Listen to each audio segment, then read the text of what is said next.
Добро вечер и добро ни дојдовте во уште едно издание на Тунел и да, уште едно издание посветено на детето.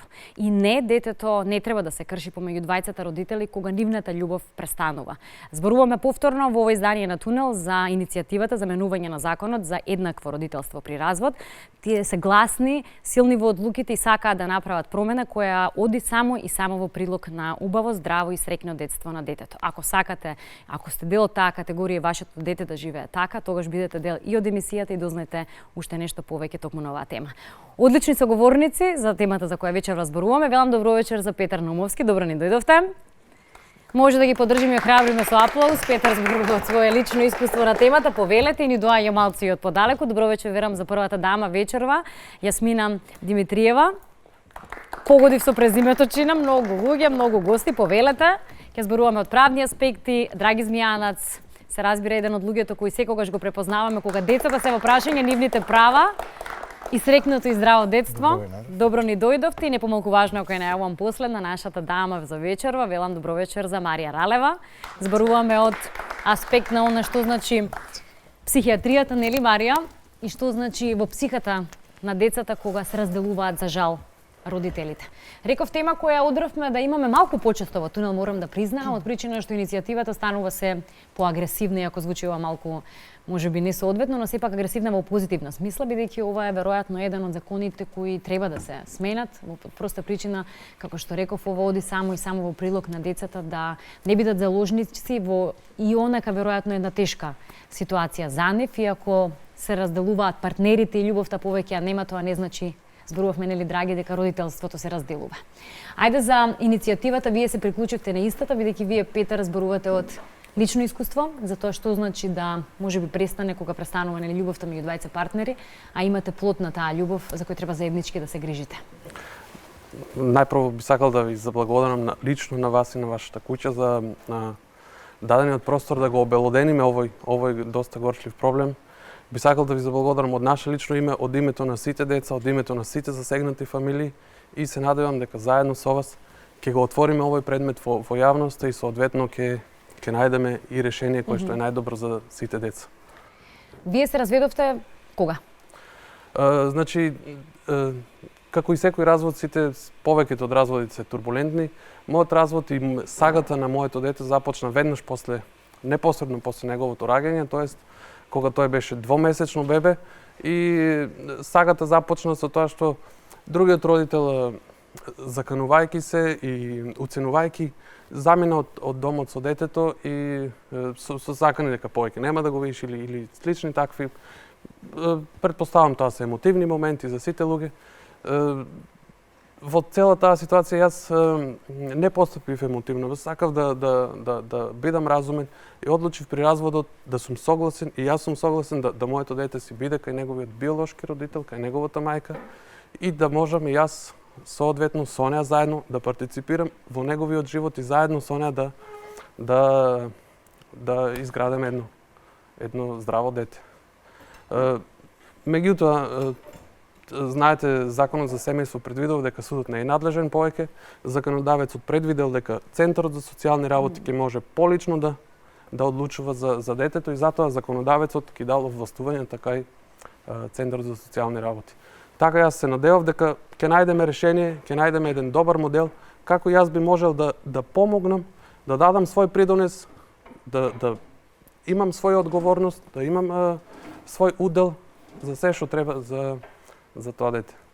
Меѓутоа, тука почна едни други саги или други маневри кои што, за жал, не гледам цел. Значи, јас 4 години, јас живеам на 2000 и повеќе километри од тука. Секој месец патувам повеќе од 4000 километри, а можам детето да го видам само еден час, само во една просторија. Значи, јас годишно, за да го видам детето неколку часа, ја завртувам земјаната топка неколку пати. И Се обидувате ли на почетокот да најдете разумно решение со сопругата, иако нели кога емоции се во прашање, веројатно најмалку разумот тука може да ни помогне кога се е толку можеби вжештено и е почеток нели на разделување и слично, но потоа нели се смируваат страстите, па велиме да седнеме разумно како возрастни луѓе да се договориме што е најдобро за нашето дете? Јас поразумен предлог од тој не гледам, да ако веќе другиот родител, јас не би сакал да ги делам родителите на мајка или татко или на еден поважен под другиот родител кој што сака да го гледа детето, окей, тој му е биолошки родител, треба и може да си го гледа. Друг родител не може да му биде толку близок и толку биолошки како што му е тој.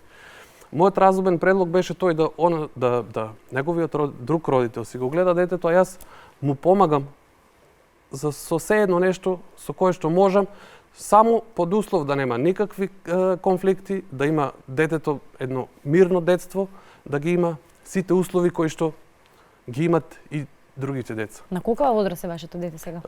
Моето дете е на 4 години и како што кажав, веќе 4 години детето ниту дошло кај мене дома, ниту сум го видел како што треба.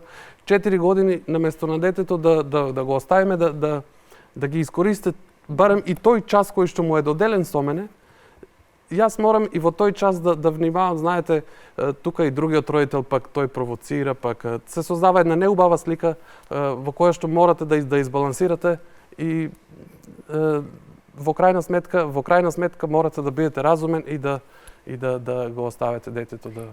Од почетокот сте дел од оваа иницијатива? Јас сум од почетокот во иницијативата. Ние сме неколку луѓе, стануваме се повеќе. Ние сметаме дека овој проблем има и мора и може и мора да има само институционално решение. Ние сметаме дека проблемот мора да се реши на еден разумен начин.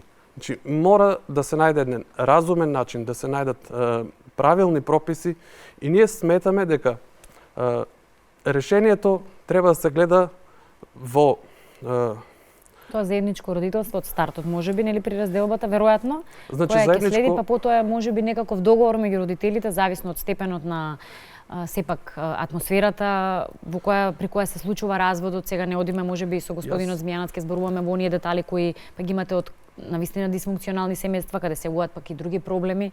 Тука веќе тоа се нели тие треба да бидат можеби некои точки или исклучоци за кои ќе се разгледува поинако законот. Меѓутоа, онаму каде што имате едноставно, повторно ќе речам, губење на смислата на заедништво или немање на љубов меѓу партнерите, по дефолт законот да вели дека е заедничко родителството со двајцата родители. Јас би коригирал заедничко, но и заедничко одговорно родителство. Така. И двајцата да се заеднички и одговорни, значи да ги имат и правата, но и должностите, затоа што детето не е само еден трофеј да припаѓа на некој. Така. Детето има потреби и треба и двајцата да учествуваат соодветно во животот на детето. Како ни е поставен законот? Како малку да е нели хаотично, ако можам така еве како лаик или лице одстрана да ги доживеам овие работи по примери од страна нели кои што се случуваат. Како што вели господинот Петар, имате една така слика која и ве збунува, кога веќе се наоѓате во сериозна животна ситуација или проблем, а повторно ќе речам децата се пред нас и треба тука да изиграме најпаметно, најумно и најразумно што можеме.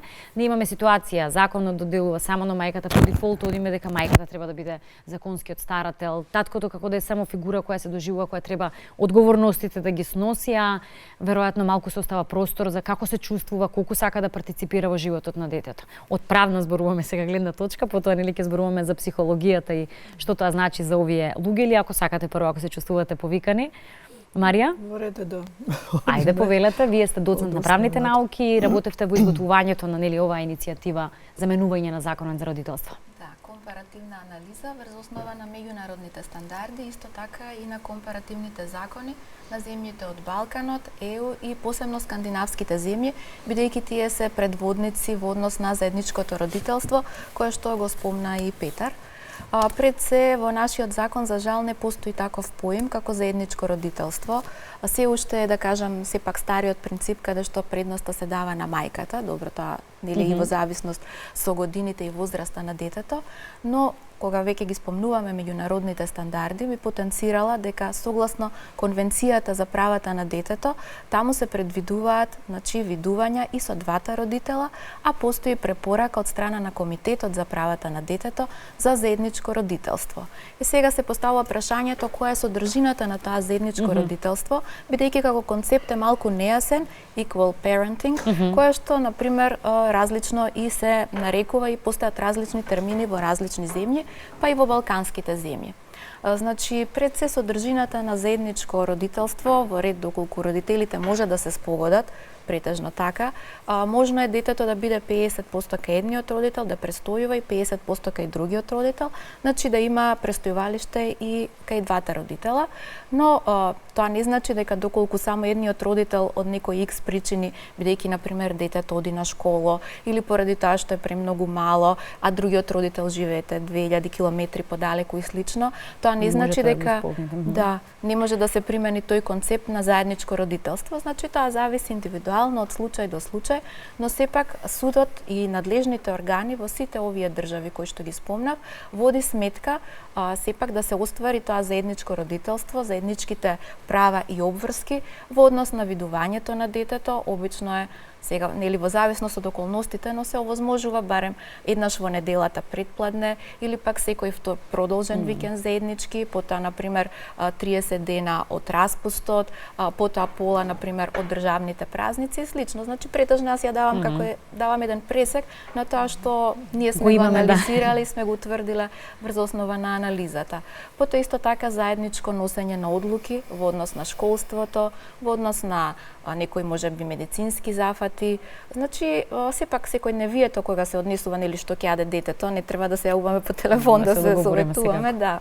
Но за тие што се најклучните битни за да се изгради детето во една здрава, вистински балансирана емотивна личност, поради тоа како концепт е применлив веќе и во Скандинавија и во балканските земји, освен во Македонија. Во Македонија возможно е заедничко родителство, јас не велам дека не е возможно, го нема во законот. Но само во договор. Доколку се договорат, да. И тоа доколку едниот на крај родител се откаже од таквото заедничко родителство, мислам сосема е доброволно како тоа се применува. И кога споменавте за градење на таква здрава, емотивна, нели, силна личност, која ќе продолжи натаму во животот, веројатно играте клучна улога или улогата со вашата професија. Вие сте невропсихијатар, работите со себена терапија од клиниката за психијатрија и е особено важно, нели, тој веројатно прв контакт, особено со детето, па и со семејството, да можеби се избалансира, се смири состојбата, но вие ги давате препораките до Центарот за социјални работи, ако не се лажам?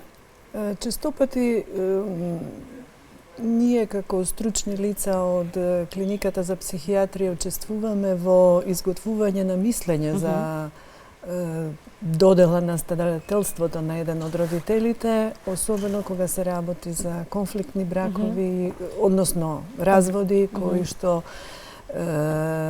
при кои што не може да се договорат двете страни и да се, нели, следат најдобрата иницијатива за детето. На детето му се потребни двајцата родители. Мислам, тука нема дилеми. Ние тоа не го измислуваме, тоа е законот на природата, едно природно право, но како се толкува и како се нарушува сето ова во односите меѓу луѓето, тоа е веќе една друга, мислам, се оди во една сосем друга крајност и неверојатно е колку може да се извитоперат работите понатаму и колку може да се влијаат на децата за да тие го сменат односот кон родителите. Разводот сам по себе е тежок, една кризна ситуација. Но ова е можност всушност за една натамошна надградба и едукација на родителите, дека родителството не завршува со развод на бракот, туку родителството продолжува и е веројатно доживотна една врска со децата, реципрочна, која што во раните години од животот на децата е многу интензивна и се стимулира и се развива односот на приврзување примарно со мајката која што го донесува на свет детето, меѓутоа паралелно со тој однос се развиваат и приврзувачките односи со другите членови на семејството, со таткото, со браќата и сестрите и со оној најтесен круг на лица кои што се вклучени во примарното семејство. И тоа е она богатство со кое детето расте. Иако, нели, бракот се прекине, емоционалните врски, врските на однос и доверливост и сигурност, не можете така да ги прекинете. Значи, тоа се живи сили кои што и натаму продолжуваат да действуваат и се важни во развојот и во сите аспекти на Ќе зборуваме и за детскиот баш развој. аспектите и што значат по прашање Да. на раст и развој на детето, особено кога е во порана возраст, нели, или кога се вака навистина мали и кревки децата, кога разводот го имаме како состојба во семејството, и кога се семејствата и пред се велам децата, меѓаш и нашата детска амбасада е тука 25 години и веќе да ги брани нивните права, да ги застапува децата, да се бори за светло, реков, исполнето со насмевка детство. Што за вас значи ова иницијатива? Кога се приклучивте? Вие постојано пратите што се случува во семејствата, дисфункционални семејства, често пати разводи кои се навистина болни и кои најмногу ги повредуваат децата во моментот. Оно што е карактеристично веќе подолго време на нашата дежурна СОС линија за деца е децата кои имаат проблеми кога нивните родители се разведуваат. А проблеми кога нивните родители не се доволно разумни да се договорат и да се разведат на соодветен начин. Иако брачната заедница, како што соговорниците кажа, не постои веќе, но родителството останува и тука треба заедничкиот пристап не само на заедничко одговорно родителство, туку и на заедничко воспитување, грижа, негување во периодот кога на детето му е потребна целосна посветеност на двата родители. Затоа што многу често едниот родител, ако е со примарен значај, детето поминува низ разни проблеми во неговиот раст и развој, љубовни, здравствени, образовни и така натаму. И замислите која е тешкотија на мајката ако е 24/7 со детето, а таткото е со 2 викенда, не може да се справи квалитетно. Мајката ако не е тука и вториот родител, таткото. Ниту пак таткото не е доволно во комуникација со детето со 2 викенд видување и тоа количество на видување секако му пречи затоа што збориме за не сите татковци, за татковци кои навистина сакаат да се грижат за своите деца. Апсолутно, да, не одиме вие рековме, не зборуваме за Јас мислам дека има и татковци кои оваа ситуација им одговара. Да бидат слободни. Викенд татко е слободен татко, татко кој го носи детето на кино, на фудбал, плаќа елементација и е слободен од сите обврски. Зборам за татковци кои навистина сакаат подеднакво да се грижат за своето дете и мислам дека ако не успеат да се договорат, детето е ставено во една многу тешка ситуација. Центарот за социјална работа, без разлика колку и да врши консултации, никогаш не може да, ако веќе се доведат во ситуација родителите да пресуди и да донесе одлука која е од најдобар интерес на детето и на двата родители.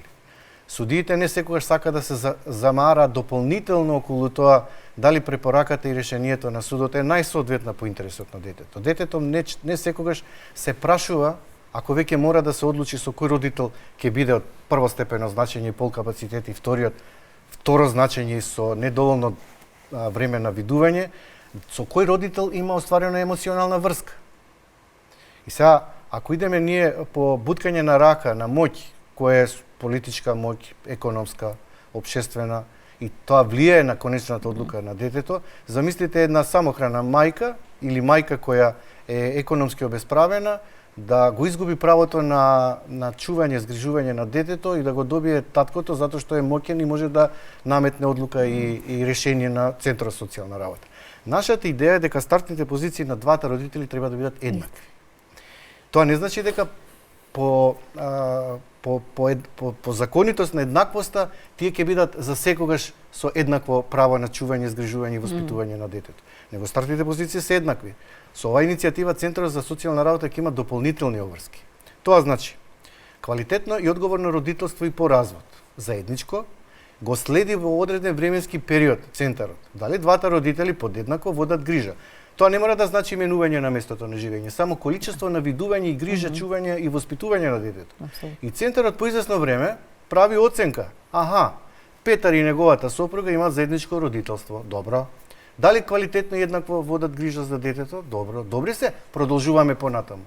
Некој затајува во однос на чувањето, грижата и воспитувањето, се опоменува и му се дава право на видување. Не можеш да му го одземеш правото на родителство. Но ако има злоставување, силување, занемарување и така натаму, каде што детето е доведено во прашање неговиот живот, Дури може да му се одземе родителското право. И тука нема никаква филозофија, само треба добра волја и посветеност на центрите за социјална работа, меѓутоа и промена на законот за да не бидат дискриминирани ни едните ни другите. А уште еден момент има проблематичен во одлуките на центарот. На етничката албанска заедница претежно се даваат децата кај татковците, а во другата страна кај мајките. И се што е тоа културолошки проблем, културолошка матрица, тоа е ставено во законот и така се донесуваат одлуки. Значи, Центарот за социјална работа не секогаш фер постапува по интерес на детето. И уште еден многу важен проблем. Кога не може двајцата родители се договорат, се создаваат две војски, два табори. Таборот на мајката и целото семејство и таборот на таткото и целото семејство. Казнувајќи го таткот или мајката, се казнуваат и тетката, и војната, и бабата, и дедот, и целото семејство, да и тие немаат право на видување, чување, згрижување, на комуникација со детето. Казнувајќи го едниот родител, го казваш целото семејство. И тука не е фер. Детето треба да бира. И уште трета работа што е многу важна. Постои можност тој што има полн капацитет на видување, згрижување, да го индоктринира детето во процесот на чување и воспитување, посебно ако го мрази другиот брачен другар. Неретко се случува. И ти колку е таткото или мајката со право на видување, независно кој е, нема толку време за да може да го наметне своето не влијание, својата емотивност кон детето, едноставно е ставен во втор план. Колку и да се труди да биде најдобар татко или мајка, со две видувања нема шанси да оствари толкава интензивна комуникација како што го има тој родител кој го добил, ја не би го нарекол старателството, полниот капацитет на родителство. Така. Почувствувате ли тоа навистина како сериозен проблем? Ова што го спомена Драги, бидејќи на своја кожа е поприлично некои точки се допирни во она што вие го имате во моментов како состојба. Плюс, ако додадеме нели далечината, која е сериозен проблем во вашиот случај, и тоа што сте ограничени на толку малку време да го видите, и во тие ситуации сте ограничени на начинот на комуникација и видување со вашето дете. Ве довело ли во ситуација да размислите да се преселите овде? Не знам сега, карикирам, но... Видете, тоа се доста емотивни моменти. Во тие моменти е најважно да секој чинител во ситуацијата се постави и на друго место, се постави и на спротивното место. Најважно во цела таа ситуација е да сите чинители се постават на место на детето. Знаете, не секој може да се замисли себе си како родител, не секој може да ги превземе тие обврски, но секој може да се замисли како дете. Секој бил дете. Секој може да се постави на место на дете и да се постави на место на своето дете и да одлучи дали сега треба да се откаже од родител или треба да му се ограничи другиот родител, знаете. Незамисливо е како и зошто му ограничувате на детето родител. Значи не поимливо е.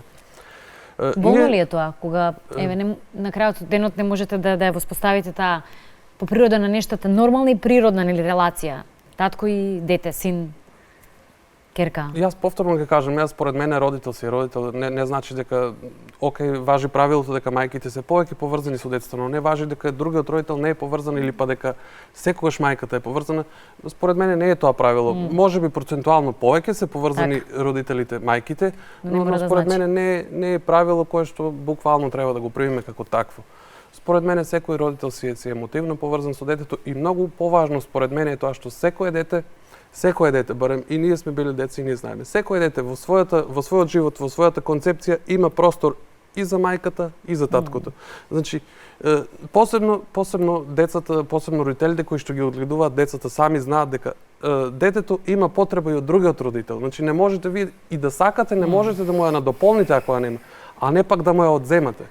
Значи, многу е важен тој аспект според мене. Многу е важно да луѓето бидат разумни. Друго нешто, јас би сакал да се осврнам на огромната потреба за измени во системот. Знаете, ние имаме еден систем од претходната декада. Но сега се наоѓаме во едно доста по-друго општество, доста по-модерно, доста општество во кое што има различни текови, различни сваќања.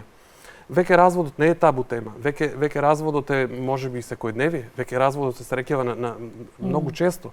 И ние кон тој голем проблем, кон таа основен проблем, значи семејството во секој општество е една основна клетка.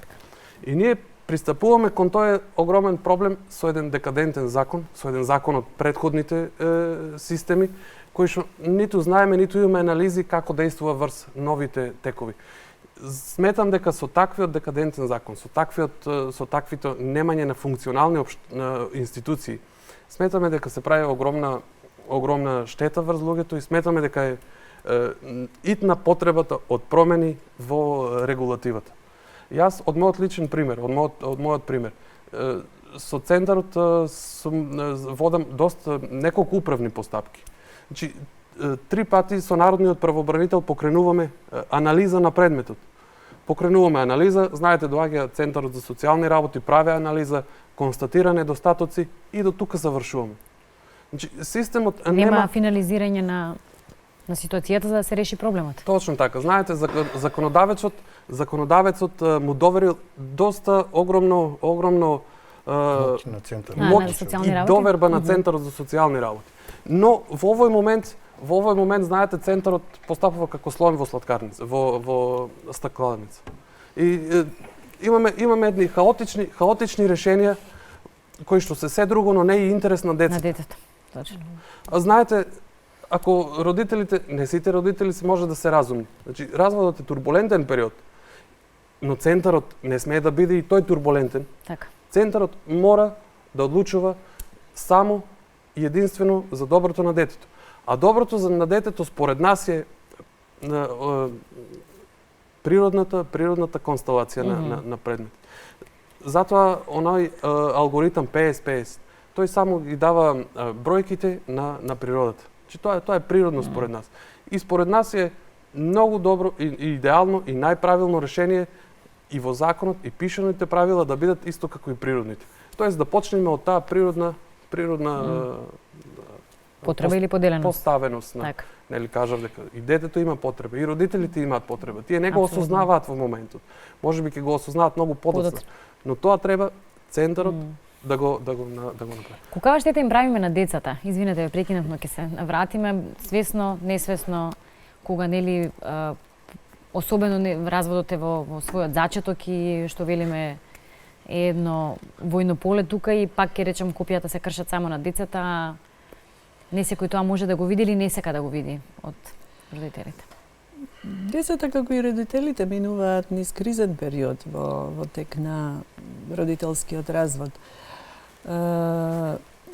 Родителите често пати зафатени со својата меѓусебна борба и со своите незавршени брачни проблеми кои што обстојуваат и за време на разводот, често пати забораваат на детето.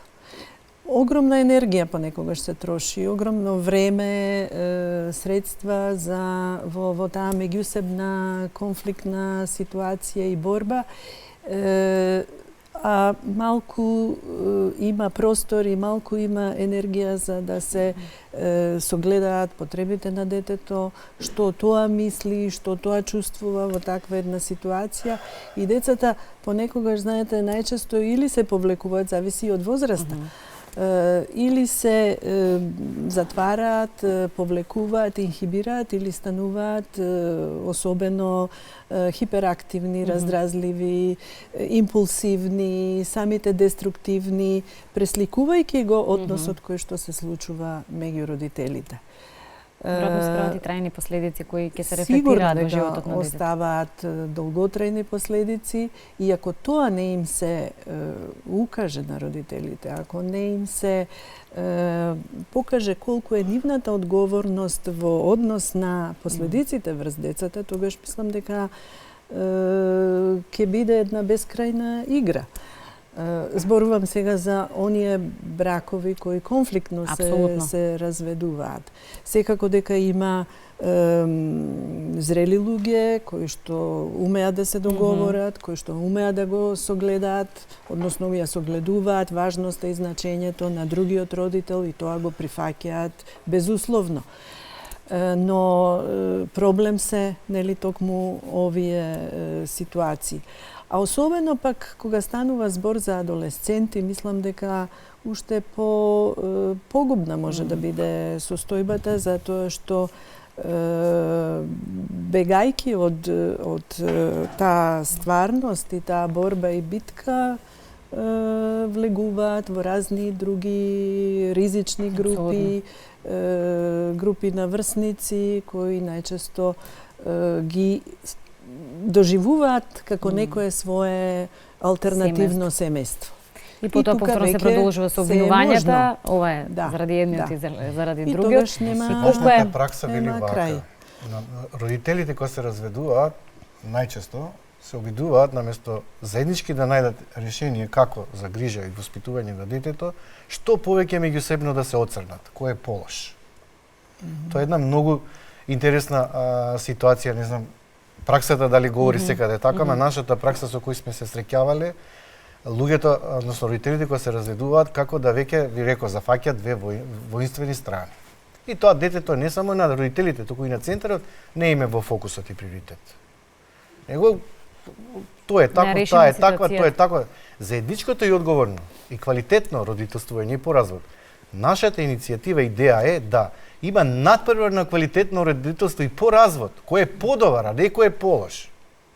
Па на центарот да го биде тешко, што ќе превземе два квалитетни родители имаме. Тие се надпреваруваат да бидат добри. Нека има надпреварно квалитетно родителство, а не на оцрнување на едниот и на другиот.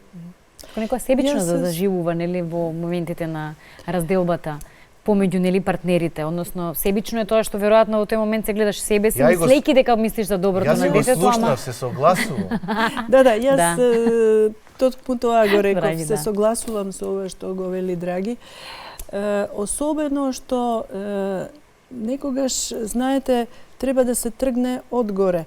Од законот, од можностите кои ги нуди и да, нели, се гради понатаму еден однос кој што ќе биде темелен на признавање, уважување и почитување меѓусебно. Што ќе биде огледало за децата, што ќе биде огледало за сите оние кои што учествуваат во тој процес. Како го менуваме законот? Можеме ли да го смениме? И еве вие тргнавте со иницијатива, подготвување на таа, нели, анализа која подготвувате, што тоа значи законски? Еве ние зборуваме од лични искуства, зборуваме од она што значат детските амбасади, правата на децата, до некаде медицински, психолошкиот аспект, гледање на овие ситуации, но дајте го правниот, тој ни треба. Да, сегашната правна рамка можеби е малку и застарена на вистина. Сепак има некои аспекти кои што не се компатибилни со меѓународните, да кажам, конвенции.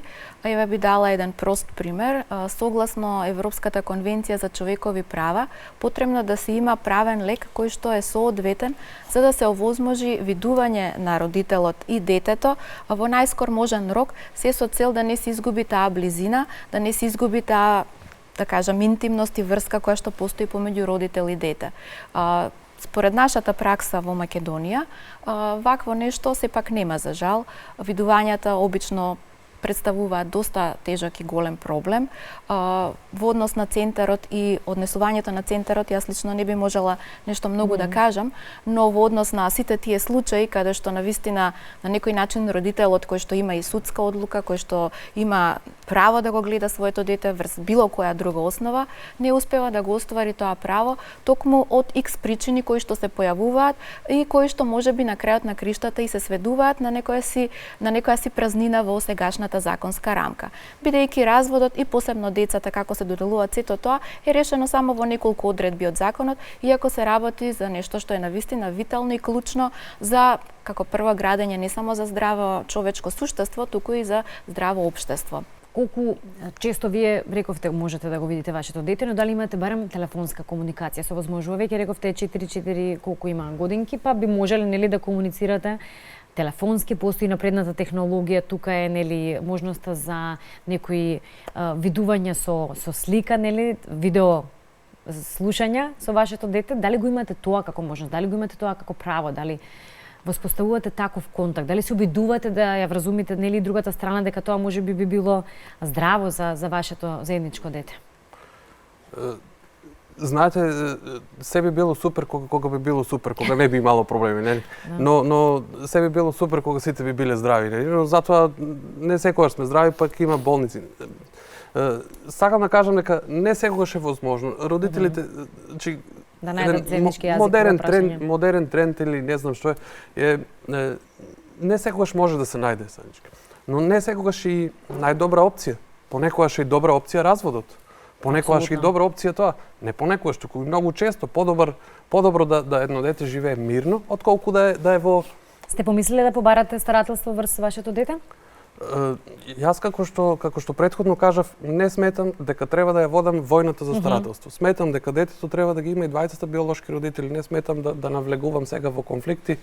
Така. Дали треба или не треба. Јас сметам дека треба да си го гледа неговиот биолошки родител. Ако веќе другиот родител сака, не гледам никакви... Биолошки родители сте двајцата партнери. Не гледам никаква пречка. Не би можел друг човек да биде подобен од тој да го Исклучоци, но кај нас има и татковци кои го добиваат правото на старателство и ги гледаат своите деца. И ако морам да признам, кога се обидов да ги донесам барем една мала бројка на татковци старатели, дека се некако скромни и не толку имаат желба да зборуваат или сакаат да кажат дека го имаат правото на децата или дека се тие старателите. Зошто е тоа така? Каква ни е таа наша матрица, менталниот склоп, што повторно ќе речем правиме такви поделби?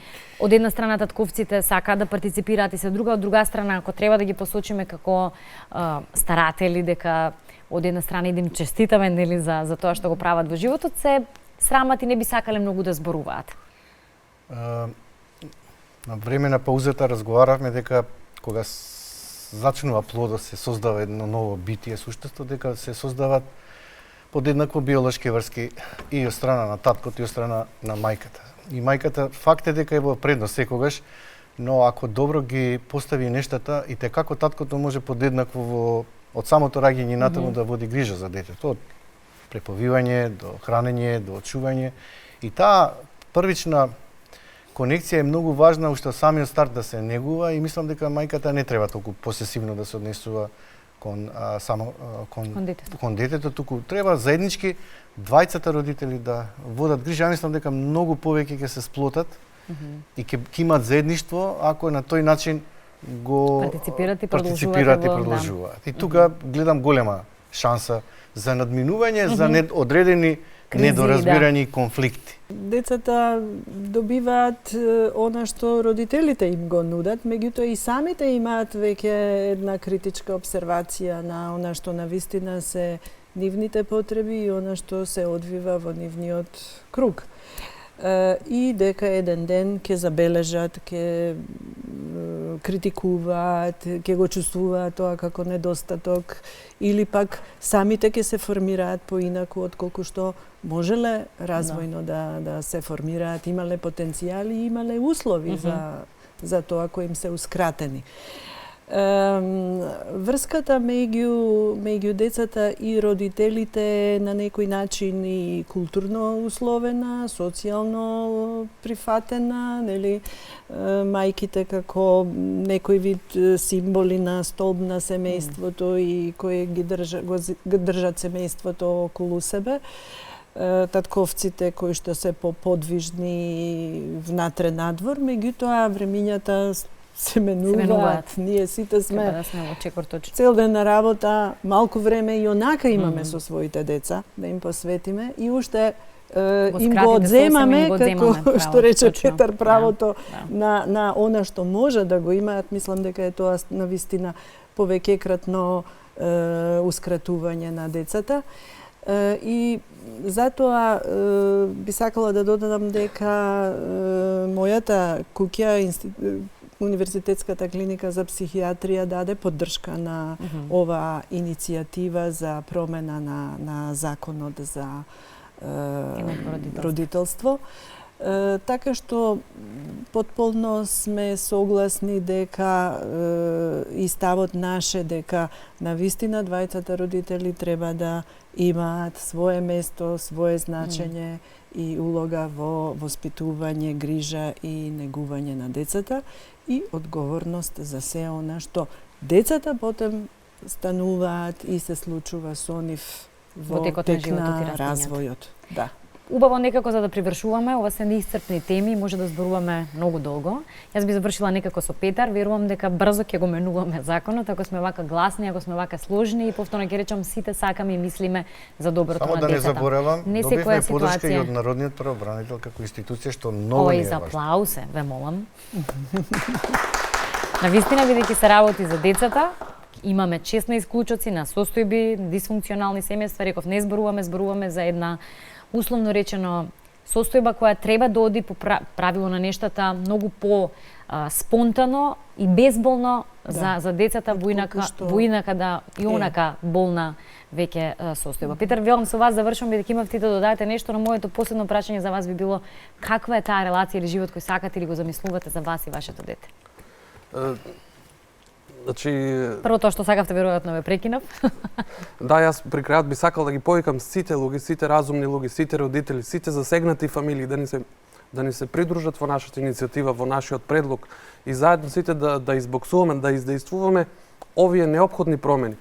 Затоа што видите, овој проблем нема едностранно решение. Овој проблем мора да се реше институционално, да се реше долгорочно и мора да направиме некакви правила и прописи кои што ќе ни служат на сите. Ние сите имаме потреба од функционални институции, сите имаме потреба од јасни правила и на сите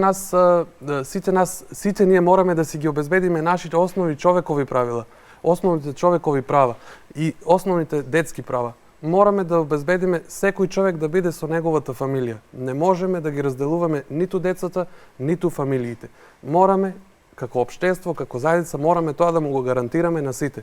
Мораме да направиме функционални институции и јасни правила. Пак да ги повикам сите да ни се придружат, заедно да најдеме едно добро решение, не за било кој родител. Нашето решение не предвидува родово решение. Ние не водиме родова политика. Сосема за крај да не заборам, татковците кои се насилници, вршат семејно насилство. Тие по дефолт не го добиваат еднаквото родителство и по развод.